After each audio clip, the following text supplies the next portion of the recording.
Boa tarde, André, para você, para o Wilton, para todo mundo ligado com a gente no Jogada Segundo Tempo. De fato, o Fortaleza ele conseguiu a classificação por meio de sufoco, conseguiu no final uma virada, um placar muito elástico que ninguém esperava entre Fortaleza e Maguari, da maneira como foi principalmente. E o mais importante é isso, que ele avança e garante a grana que faz diferença. O Carpini falou sobre isso na coletiva. Esportivamente e financeiramente, fez o que tinha que fazer. Agora, não dá pra gente não comentar a maneira como o jogo se desenrolou. Não dá pra gente não falar sobre o comportamento do clube diante de um adversário tecnicamente bastante inferior a ele, um adversário debutante na competição e que por muito pouco não causou ao Fortaleza o que seria, na minha opinião, o maior vexame da história do clube em termos de resultados. Se o Fortaleza tivesse caído ontem para o Maguari e andou muito perto disso acontecer, não teria vexame com precedentes para isso. Seria o maior, na minha opinião. Porque você teve até momentos muito complicados na história do Fortaleza, mas eu tô falando do resultado em si. Teve um momento do Fortaleza, por exemplo, brigar contra uma queda para uma Série D, mas ele ganha o jogo, independentemente de polêmica ou não. Agora ontem, se no Castelão, contra um adversário debutante na competição, que nunca jogou, que nunca tinha jogado fora de Pernambuco, foi a primeira vez que o Maguari marcou um gol fora de Pernambuco, porque ele só jogava lá dentro, e tomando 3 gols numa estreia de Copa do Brasil, seria algo extremamente vexatório. Fortaleza, ontem muita gente falou assim, foi uma vitória heróica. Foi não, foi evitar um vexame histórico. Foi isso que o Fortaleza fez. Ele evitou um vexame colossal que poderia ter acontecido ontem no Castelão. E eu acho que o torcedor do Fortaleza, que de maneira correta, claro, vibrou bastante depois da partida, porque quando você sente o alívio, é uma vibração de alívio. O time passou, o time avançou de fase. Mas eu tenho certeza que quando ele chegou em casa, que ele tomou um banho, que ele se deitou, que a adrenalina baixou, ele se perguntou, o que aconteceu hoje no Castelão? O que a gente viu? O que o Fortaleza fez? Porque você celebra, porque o torcedor quer sempre que o time avance, obviamente. Ele quer sempre ver o time adiante das competições. Mas com certeza, quando passa a emoção da partida, que todo mundo bota os pensamentos no lugar, o torcedor se questionou e não gostou daquilo que viu. Tanto é que a gente ouviu vaias em muitos momentos da partida. O Fortaleza ontem deu um susto muito grande no seu torcedor e deu principalmente indícios de que às vésperas de uma Série B e de uma final de estadual tem muita coisa para corrigir. Tem muita coisa pra corrigir, tem muita coisa pra gente falar no programa de hoje. Seu Wilton Bezerra, Padre Mandrake, bota aí as trompetas pra tocar. Estende o tapete vermelho, abertura cinematográfica hollywoodiana para o comentarista que joga com a verdade. Como é o nome dele? A musiquinha. Isso. Alegria, moçada. Negócio bom, olha aí, ó. É demais. Vamos lá, vamos trabalhar? Como é o nome dele? Quem é o cantor? Vamos trabalhar. Buenas tardes, seu Buenas Wilton. tardes, Eu tô André com o Breno Almeida. nessa, viu? Acho que o Fortaleza evitou, foi o que Isso. seria uma vergonha daquelas. Meu querido Breno Rebouças, o Samuel Conrado, ou seria Macedo? Ou seria Xavier? Não, piadas. é Que Samuca. mata, Nossa Fernanda Alves. E, lamentavelmente, essa má companhia neste programa que todo mundo sabe qual é. É ele que tá berrando, aí é ele. Aí ele não sou eu. Não sou eu aí. O nosso berro é diferente. É ele, é dele. O nosso é dele. berro é a palavra. Olha, deixa eu dizer uma coisa. Diga. Muitos dizem que eu sou contraditório, que eu sou um poço de contradição.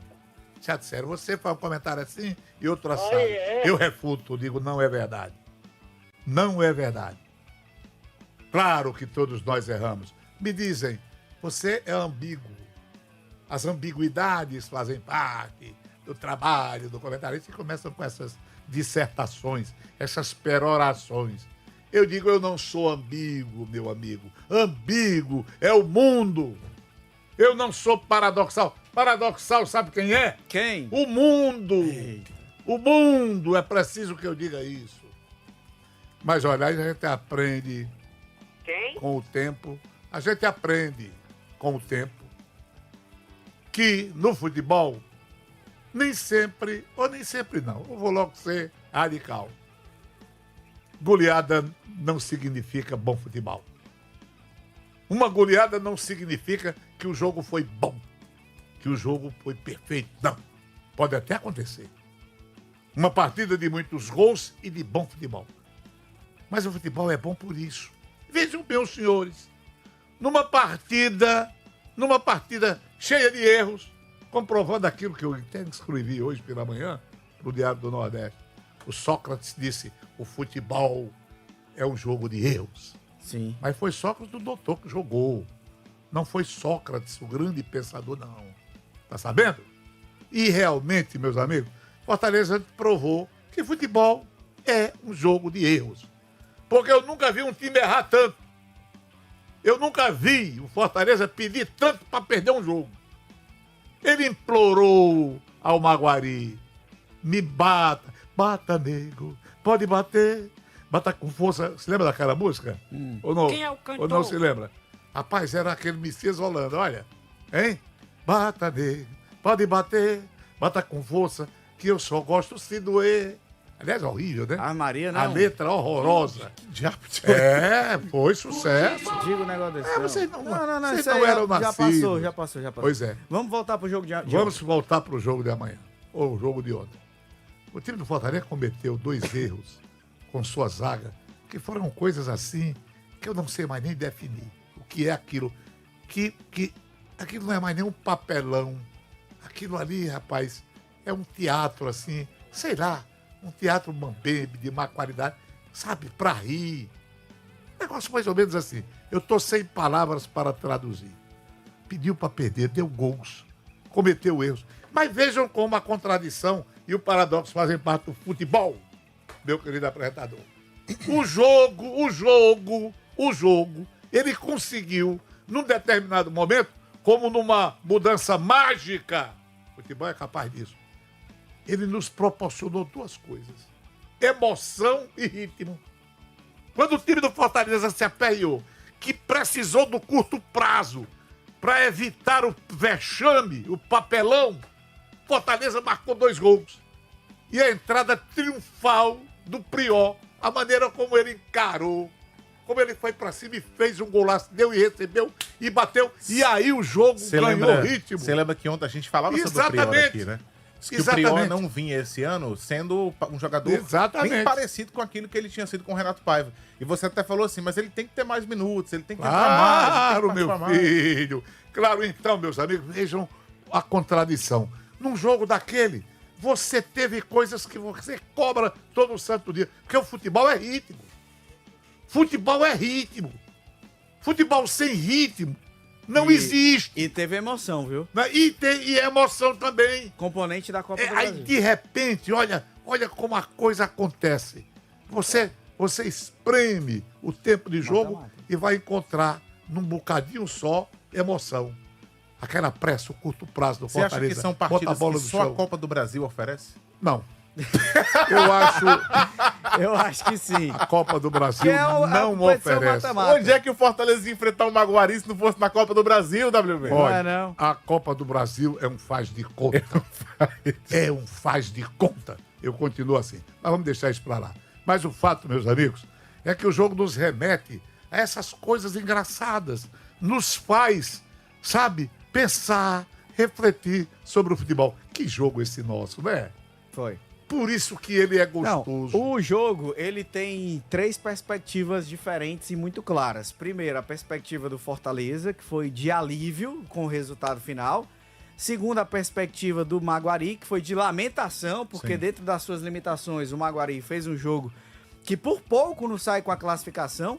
E o terceiro, de quem não tem nada a ver com nenhuma das equipes e que teve um baita do entretenimento. Eu acho o jogo, 7 gols, virada, gol no final, nos Eu acho que acréscimos. pra esse cara aí, que não tava torcendo nenhum, tava só assistindo, colocou na TV e tava vendo, pra esse cara foi um jogaço. Jogo muito interessante. Porque foi um jogo de reviravoltas. Foi uma partida em que a classificação se alternou de uma mão pra outra, de um clube pra outro, e que teve gol no final. O gol do Fortaleza da virada aos 43 do segundo tempo. Espetacular. 43. Então, assim, não faltou emoção, sem dúvida nenhuma isso. Agora, pro torcedor do Fortaleza, por isso que eu falo, quando abaixa a adrenalina, o torcedor consciente, ele vai entender que aquela partida de ontem ela é problemática. Ela é problemática, WB. O Carpini falou assim na coletiva, mas porque o Maguari fez os gols nos nossos erros. Mas não é pra um time como o Fortaleza cometer aqueles tipos de erros. Da maneira como foi. A zaga batendo cabeça o tempo todo. O Fuentes fez uma péssima partida, na minha opinião. Péssima partida. Foi demais. O time do Fortaleza mal. voltou a ser extremamente dependente do Mailton. As jogadas do Fortaleza só nascem do pé do Mailton. Eu tinha falado que nos últimos 2 jogos da semifinal, a gente tinha visto o Fortaleza ter alternativas. Ontem, não fosse o Mailton, o Fortaleza não teria gerado quase nada. E aí, a gente chega no trabalho do Carpini, porque agora ele tem mais opções. Agora ele tem mais peças. É claro que ainda é recente. Eu ainda não posso cobrar 100% do Carpini, porque ele tem pouco tempo com um elenco completo. Mas ele precisa entender, e eu achei que a coletiva dele foi muito branda. Não, lá no vestiário eu incentivei os jogadores a vibrarem, porque foi... Tem que entender também e ter autocrítica de que o Fortaleza contra o Maguari não era pra ter nenhum tipo de dificuldade. Nenhum tipo. Não interessa se é jogo único, se é Copa do Brasil, se o time vem aqui pra jogar em transição, em contra... Não interessa. A diferença técnica é muito grande.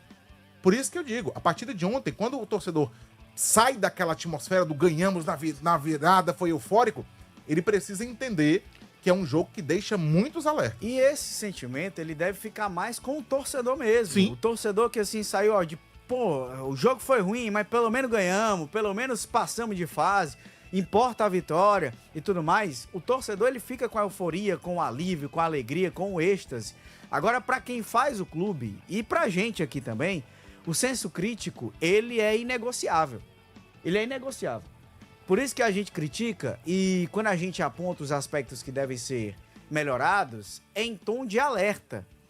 É preciso que se olhe para o jogo de ontem. Se você olhar o jogo de trás para frente, do resultado para analisar a partida, você vai ver uma coisa. Se você olha o jogo de frente para trás, do começo para o fim, WB, que é como particularmente a gente aqui costuma analisar, ao longo do jogo, os erros foram se apresentando no time do Fortaleza. Foram muitos problemas que o time teve. Perfeitamente. Algum problema, eu fiquei preocupado. Qual o problema? Eu também. Nós não... continuamos. Ah, sim. Pronto. Eu fiquei aqui. Não, tudo bem. Fiquei boiando aqui também. Porque não pode não, continuar? No YouTube não, na TV pode. Interessante. É tudo. Eu não entendo mais. Hoje é cheio de código, né? As coisas funcionam assim, ninguém entende. Antigamente tudo era mais simples. Mas eu quero dizer também que aquele estado... Os erros do Fortaleza revelam, inclusive, um estado emocional precário. Vamos para o primeiro tempo. Você falou em Mailton. O que é que o Mailton pode fazer mais do que faz, que ainda não é o suficiente? Não, mas não foi num isso que eu falei, time. não. Deixa eu continuar, filho amado. Eu disse que ele é a única coisa. Você é muito apoplético. É porque você está falando assim, o que é que o Mailton pode fazer Você mais? está tomado por uma apoplexia. O Mailton não é problema, não, pelo contrário. O Mailton é um cara que está rendendo. Filho, eu estou só dizendo que ele poderia render muito mais. O efeito dele seria... Mas se ele fosse municiado, eu quero dizer isso. O Fuentes não jogou nada por um lado, mas o que jogou o meio campo. O pessoal do ataque é consequência, principalmente daquele núcleo de criação, de imaginação. Que não fizeram nada. Vamos lá. O que fez o Sacha?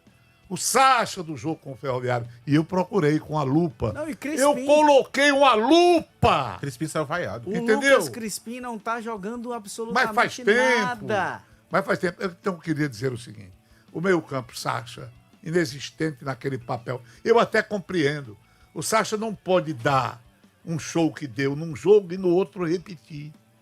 Ele não é nenhum garoto. Mas o que fez Pierre? Perdido na multidão. Perdido na multidão. O Crispim de meio campista, desde que chegou, se ele jogou 5 minutos, jogou muito. Acho que contra o time do Palmeiras. Jogou um primeiro tempo, bom, alguns momentos. E nada mais, e eu disse isso.